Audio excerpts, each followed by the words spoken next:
মহান মে দিবস এবং জাতীয় পেশাগত স্বাস্থ্য ও সেফটি দিবস উপলক্ষে বাংলাদেশ চীন মৈত্রী সম্মেলন কেন্দ্রে আয়োজিত অনুষ্ঠানে অংশ নেন প্রধান উপদেষ্টা ডক্টর মোহাম্মদ ইউনূস।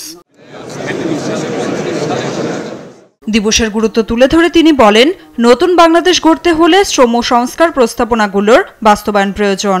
সকল পক্ষের অংশীদারিত্বে এই কমিশনের রিপোর্ট রচনা হয়েছে। এই নতুন বাংলাদেশ গড়তে হলে আর কিছু কাগজ দলিল থাকার না থাক, এই কমিশনের যে রিপোর্ট আছে এইটুকু যদি আমরা বাস্তবায়ন করতে পারি তাহলে নতুন বাংলাদেশের ভিত্তি রচনা হয়ে গেল। এ সময় মালিক শ্রমিক পারস্পরিক শ্রদ্ধা ও আস্থার পরিবেশ তৈরির আহ্বানও জানান তিনি। শ্রমিকের পরিশ্রম এবং মালিকের মেধা, দেশকে নতুন করে গড়ে তুলতে হলে এই ঐক্য, পারস্পরিক শ্রদ্ধা ও আস্থার পরিবেশ সৃষ্টি করতে হবে এবং তৈরি করতে হবে শ্রমিকের সম্ভাবনা, যাতে তারা যেন উদ্যোক্তা হবার সুযোগ পায়। অনুষ্ঠানে 5 জন শ্রমিকের পরিবারের হাতে শ্রমিক কল্যাণ ফাউন্ডেশনের আর্থিক সহায়তার চেক তুলে দেন প্রধান উপদেষ্টা।